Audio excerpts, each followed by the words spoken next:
Constitution na biso ezali malamu te.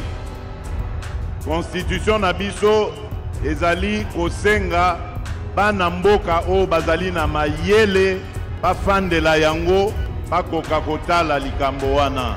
Est-ce que la Constitution bloque vraiment le développement du Congo? Est-ce qu'il est nécessaire de modifier ou de changer carrément la Constitution? Ces questions divisent la classe politique congolaise. Nous allons vous donner nos points de vue clairs sur cette situation. N'oubliez pas de vous abonner, c'est gratuit.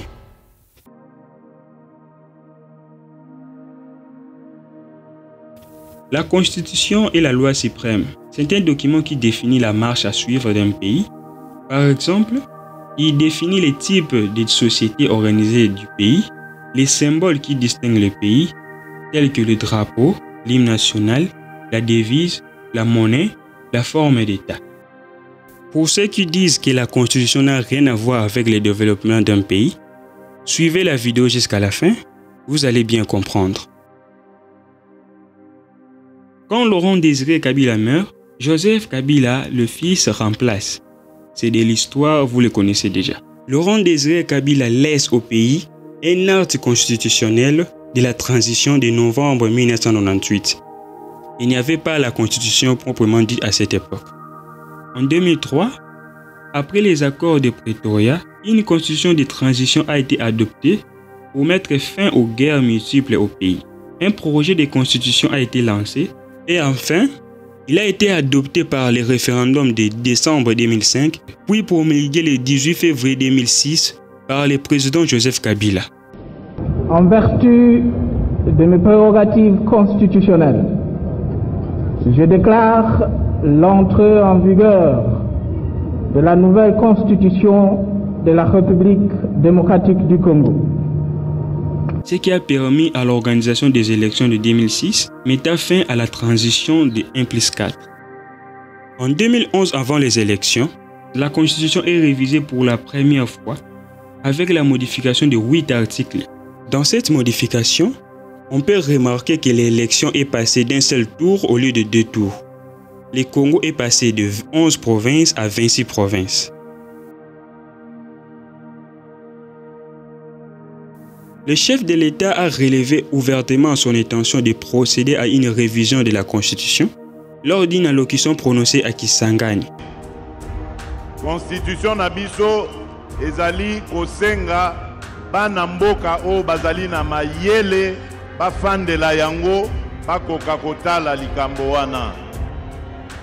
Likambo oyo ya bamanda o ezali na Constitution oyo elobi ke mandat ezabe mibale. Soko sali moko, peuple congolais apesi ya mibale osali abu ya. Depuis son arrivée au pouvoir, le président se plaint toujours que les précédents ont laissé un trou immense au pays. Il essaye de combler. Dans ses démarches, il a pris quelques décisions et accords, mais cela n'a pas vraiment abouti. Alors il veut directement s'attaquer à la loi fondamentale qui régit tout.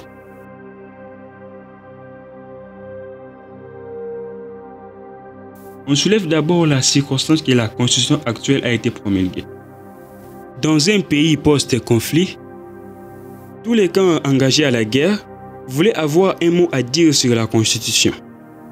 La constitution a été faite pour mettre fin au conflit qui régnait au pays et ne tenait pas compte de la situation des Congolais, selon les partisans de l'IDPS.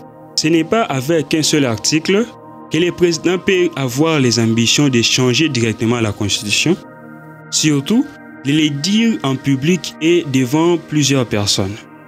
Aucune décision n'est prise sans être conforme à la Constitution. Le président veut que la loi fondamentale soit adaptée à la situation du pays, qu'il n'y ait pas les tiraillements de gauche, de droite, malgré qu'il y a encore la continuité de la guerre à l'est du pays. Les pouvoirs en place voient une nette occasion, car ils sont d'abord majoritaires, et il est facile de faire passer quelques articles qui verrouillent quelques postes clés du pays. On a la Sabino que Constitution na biso ezali malamu te. Et salemaka d'ailleurs Namboka Bapaya. Et puis, na bapaya bango moko. Voici alors quelques articles que les partisans disent problématiques dans la Constitution. Augmenter la durée d'un mandat de 7 ans renouvelable une fois. Réserver certains postes clés du pays aux Congolais nés d'un père congolais et d'une mère congolaise, de père et de mère, comme disent ceux de l'IDPS.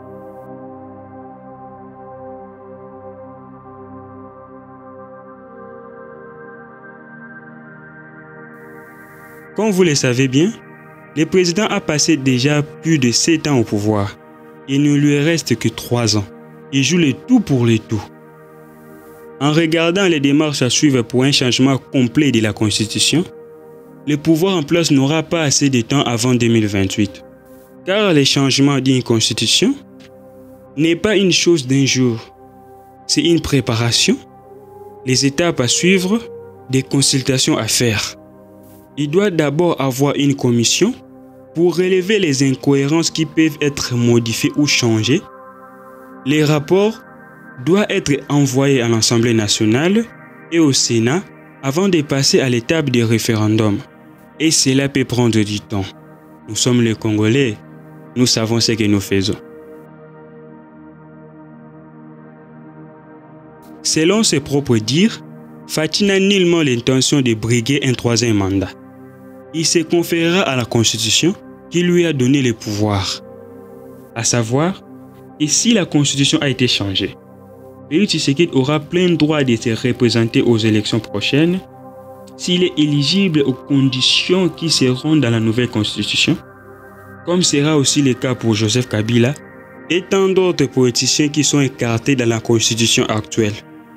Il lui suffirait de changer la durée d'un mandat ou simplement de modifier le nombre de renouvellements de candidatures, en lui passant de 2 fois renouvelable comme celui du Congo d'en face. Plusieurs hommes politiques se sont prononcés sur ce projet, notamment Martin Fayulu. Il parle du changement de la Constitution et ce que nous ne pouvons pas accepter. M. Tshisekedi sera accusé de haute trahison. Péché. Je ne vois pas où est le péché. Nous sommes toujours dans la légalité constitutionnelle. Mais maintenant, quand on commence à réfléchir, certains préfèrent réfléchir à haute voix, d'autres à voix basse, certains préfèrent aller... Pour moi, la révision ou le changement de la Constitution n'est pas si mauvais. La seule question à se poser, pour quel intérêt? Est-ce nécessaire de toucher cette loi fondamentale? Est-ce une manœuvre pour se retarder au pouvoir ou simplement pour libérer le Congo entre les mains des étrangers? Dis-moi en commentaire, donne-moi tes avis.